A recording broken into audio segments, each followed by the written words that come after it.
Critical fire danger threatens suppression efforts across the region tonight, and hot, dry temperatures fuel a fire burning in Glacier National Park. Plus, the Lake McDonald Lodge closes early due to health concerns from the wildfire smoke. Powered by the Montana Television Network.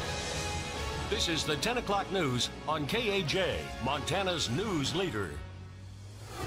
Good evening, I'm Ariana Lake. New fire starts are concerned tonight as thunderstorms move through the area, bringing lightning and gusty winds with them. We're dealing with some pretty aggressive fires spanning from Glacier National Park to Seeley Lake, where residents there are evacuating, and south to Lolo, where people there are still concerned for the safety of their homes and properties. Our Storm Tracker weather team is closely monitoring a red flag warning tonight that's currently in effect for our area, with hot and breezy conditions in the forecast. Chief Meteorologist Aaron Yost joins us now with the latest. Aaron? Yeah, we kind of can't catch a break right now. Our red flag warnings are not only for us in northwest Montana, but almost the entire Treasure State, and these will last right through your Thursday. Kind of a 1-2 punch with a cold front moving through the region as we speak. Today, the dry thunderstorm potential, the potential for new fire starts, gusty and erratic winds. Tomorrow, the big potential will be wind, post-frontal winds after that cold front pushes on through. So things will stay breezy, albeit dry. We did see a lot of lightning today on the northern end of Highway 93 up towards Canada, Eureka. Not good for the Gibraltar Ridge fire, that's for sure. I've got our extended forecast coming up shortly. Thanks, Aaron. We'll talk about the Gibraltar Ridge in a few minutes, but first, the Sprague Fire burning in Glacier National Park continues to grow. It's now torched close to 2,100 acres since sparking in early August. The fire held at about 1,500 acres for weeks until early this week, when officials say high winds and low humidity fed the flames, growing this fire by about 500 acres. There are some closures associated with this fire in the park. You can find those on our website.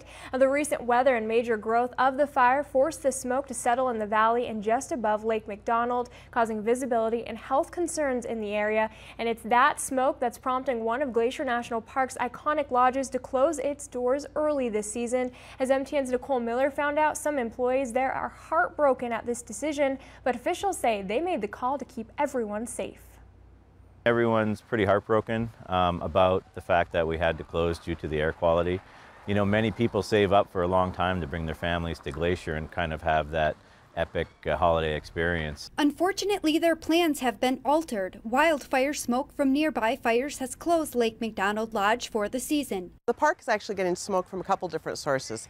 Here at Lake McDonald Lodge, the closure that Xanterra decided to put in place is really because of the localized smoke coming from up the hill just a couple miles away at the Sprague Fire. An air quality monitoring station was just installed at the lodge. Initial readings indicate that air quality levels are fluctuating between good and hazardous. We've been monitoring the air quality every hour.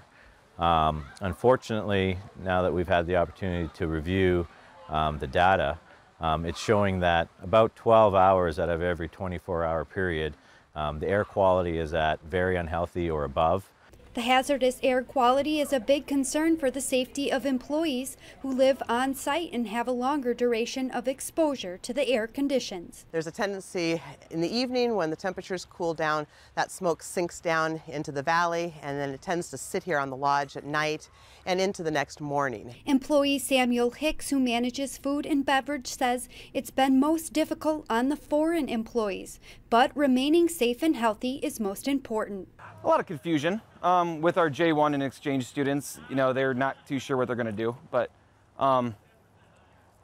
sad, happy. Everybody's going to miss each other. Nobody wants to really leave all their friends they've made here all summer because this place is home. And I know a majority of our employees really want to come back next year already. Reporting in Glacier National Park, Nicole Miller, MTN News.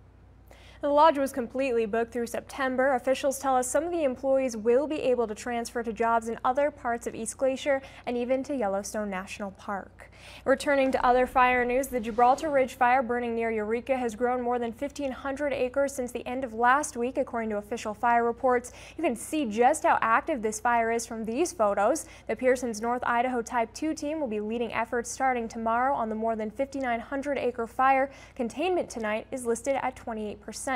Crews have their eyes on that unstable weather expected over the next few days, which could fuel this fire. And brand new tonight, the Missoula County Sheriff's Office placed 90 more residences under an evacuation warning due to rapidly changing fire activity at the Rice Ridge Fire. That's the one burning near Seeley Lake. This map gives you a good idea of which homes are facing a warning tonight. Authorities report that 1,000 homes and buildings are covered by a mandatory evacuation order as well. We have more of the specific evacuation details on our website. This blaze has grown to 32,000 acres and is just 18% contained.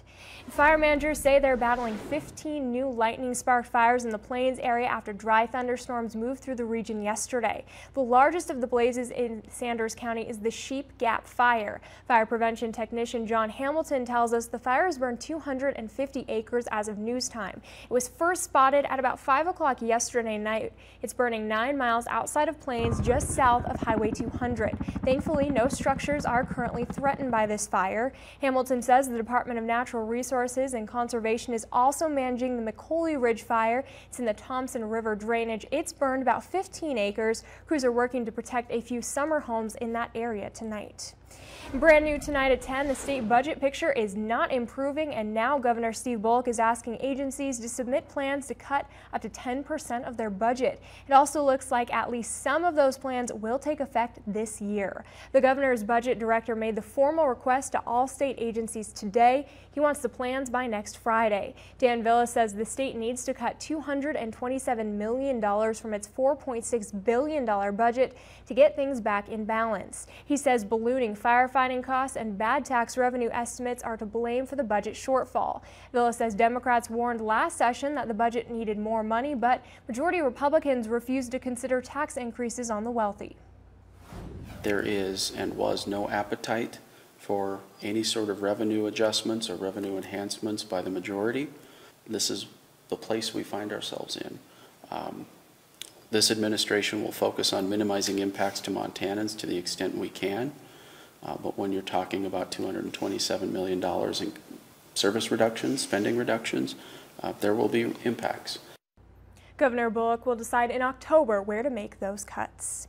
And back in the Flathead, imagine getting to play alongside Grammy-winning musicians with Flathead Lake as your backdrop. For a few lucky musicians, that's how they're spending this week. The 8th annual Crown of the Continent Guitar Festival is underway, promising memorable concerts and a chance for local musicians to learn from and perform alongside some of the best in the business. MTN's Jack Ginsburg has the story.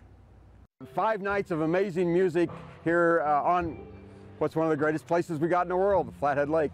Each year, world-renowned artists from across the nation come to Big Fork, Montana to play at the Crown of the Continent Guitar Festival. These artists not only play shows, but more importantly, teach classes to over 50 aspiring artists. This whole thing is a collaboration of really high-quality artists.